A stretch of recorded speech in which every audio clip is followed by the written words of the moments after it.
Could you imagine throwing the keys to this building to a group of inexperienced people and to watch our benefit package? And it would be, listen, it would be insane. There would be co-pays.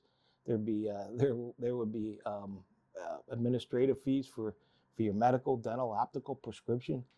Forget your legal fund. So I mean, listen, everybody has the right to run, but let me tell you something. And think about this: you have 17 members that are running on a ticket.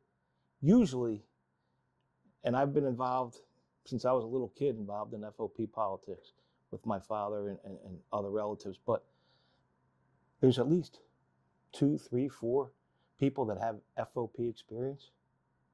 There's none on that team, 0.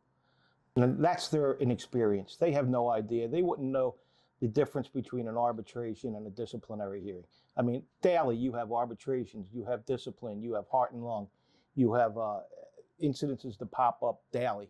You have to have a leadership team that goes in there and is able to address those different areas. I guess when I left, they saw an opening or they saw a crack in the door and they were going to kick it off the hinges. I have no idea. Or maybe it was like turning on the lights and the termites, came out. But it is what it is. So, I mean, you want to run, go ahead and run. But I think Roosevelt over the last 2 years has moved this organization further.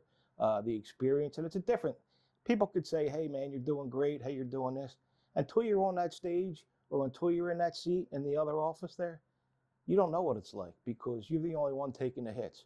It's political season. It's time for them to throw the dirt at the wall. So, go ahead and do that. And you're not going to get anywhere with it because it's not true. People know that.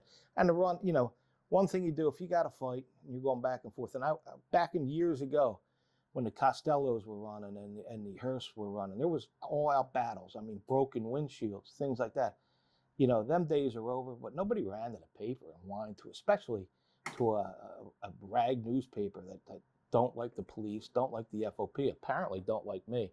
And I've had battles with that reporter, that female reporter prior. She's tried to ruin a number of cops' lives. I mean, ask Mike Spicer, ask Joe Bologna, ask Jeff Chuddick, ask Tommy Lee Trudello, ask all them folks. It's, I don't think they've ever posted anything or wrote anything that's positive for police. I had a number of surviving families that have reached out to me, Maureen Faulkner, a number that are upset about that. They know what we do. We don't have to. I'm not going to respond to that trash. They know exactly what we do. Our members know what we do, and that should be reflective in the vote next month. You sit back and you look at both teams, and one team obviously is just going to attack.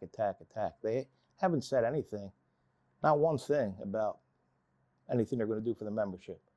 The one thing they did put out was wrong and lit up the phones like a Christmas tree here. A COLA, firemen get a COLA. Absolutely not true.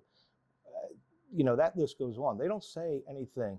They don't know how to get a contract. They wouldn't know how to start the negotiation process. And their key is, we'll keep a couple of you on. Nobody here is going to do that. I mean, let's move forward. Once this is over, let Roosevelt Poplar get back to work. We have a reopener coming up, and the cops on the street deserve more. And I'll tell you one thing. Somebody hit me with a line the other day and said, when Roosevelt Poplar took this job, he looked like Denzel Washington, and now he looks like George Jefferson. So, I mean, listen, it takes its stress on you, and he's doing a hell of a job.